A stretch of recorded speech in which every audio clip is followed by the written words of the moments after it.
What even is South Dakota? Well, according to the World Population Review, it is the second most boring state in the entire country, only coming in after Idaho, land of the potato, with the 10th ugliest scenery out there. Owning a grand total of 0 major league professional teams, South Dakota is not one known to lose on the court.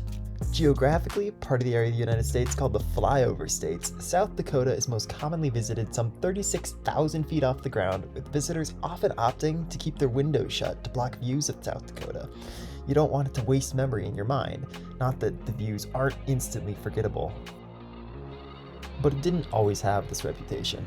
Back in the day, people risked their lives just for the privilege of having daks, fertile soil beneath their feet. The first of which were Siberian hunters who survived the arduous journey across the Bering Land Bridge, an ice structure connecting Siberia with Alaska some 17,000 years ago. General weird little small-time tribe stuff kept on going on until eventually the Arikara came around in the 16th century, so just about 500 years ago, who, while still known to travel to hunt or trade sometimes, were far less nomadic than both their predecessors and their neighbors.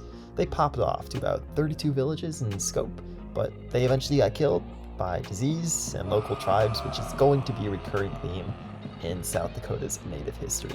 Up next were the Cheyenne, who fought with the Lakota Sioux over this land, but eventually lost because, well, smallpox, they got weak, and then the Sioux just killed a bunch of them, pushed them out of their land, straight genocide. But instead of people calling this a genocide or saying that the Sioux, had no right to this land because they were there first, they being the Cheyenne, I mean, they weren't there first, but they were actually deciding instead to name the state of Dakota after a tribe in the Sioux Confederacy, the Dakota Sioux. So the Sioux, they're a confederacy of several tribes with 3 dialects, the Lakota, the Dakota, and the Nakota.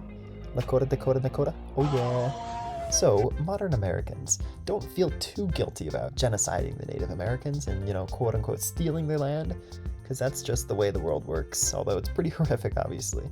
The dominant group will kill, convert, or otherwise neutralize the weaker group, and either a land transfer occurs or ownership is upheld, depending on the victor. To this day, the Sioux comprise a significant portion of South Dakota's total population on 9 reservations across the state. They're allowed to leave, of course, but that's where the majority will live. Native Americans are roughly 8% of the state's total population, and I'm not so sure that the Sioux offer the Cheyenne that same courtesy.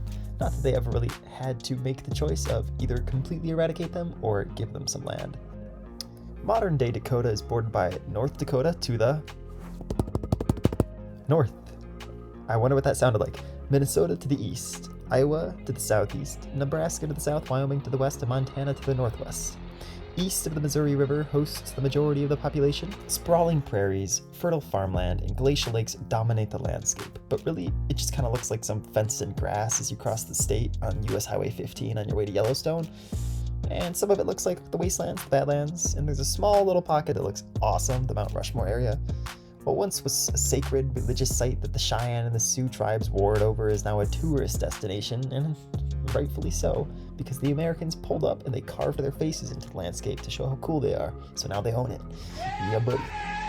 Their main economic activity by GDP is tending to the sick and injured with their hospital system. This is actually extremely common across many states, probably just a US thing because of our exploitative healthcare system.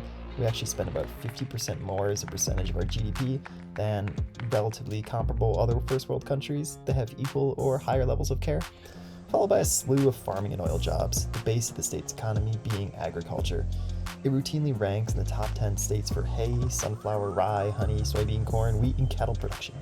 But tourism is also a significant contributor because of the aforementioned Mount Rushmore area mostly, a little bit of the Badlands, and that brings in about $2 billion per year, or roughly 4% of its $50 billion GDP. But they're not just all a bunch of farmers. Like most of the US economy, the service sector accounts for a large amount of the state's employment, with Walmart as their second largest employer. For fun in South Dakota, binge drinking and motorsports are 2 classic pastimes, hopefully not at the same time, but sometimes most likely. South Dakotans have also been known to have a fair or two. They host the iconic Sturgis motorcycle rally, Native American powwows, rodeos, and the South Dakota State Fair. But regardless of what the state looks like from the outside looking in, what matters most is how they view their lot in life. because really their perspective of their experience is truly what matters. And they more or less love it, so ranking 12th happiest state overall, 15th for physical well-being, and 10th for community and environment. Well, that's South Dakota in a nutshell. It might look to be a little bit boring as people just zoom over in their commercial flights overhead, but there seems to be a real level of happiness and contentness associated with living here. There's also going to be some cool sights to see in select portions of the state.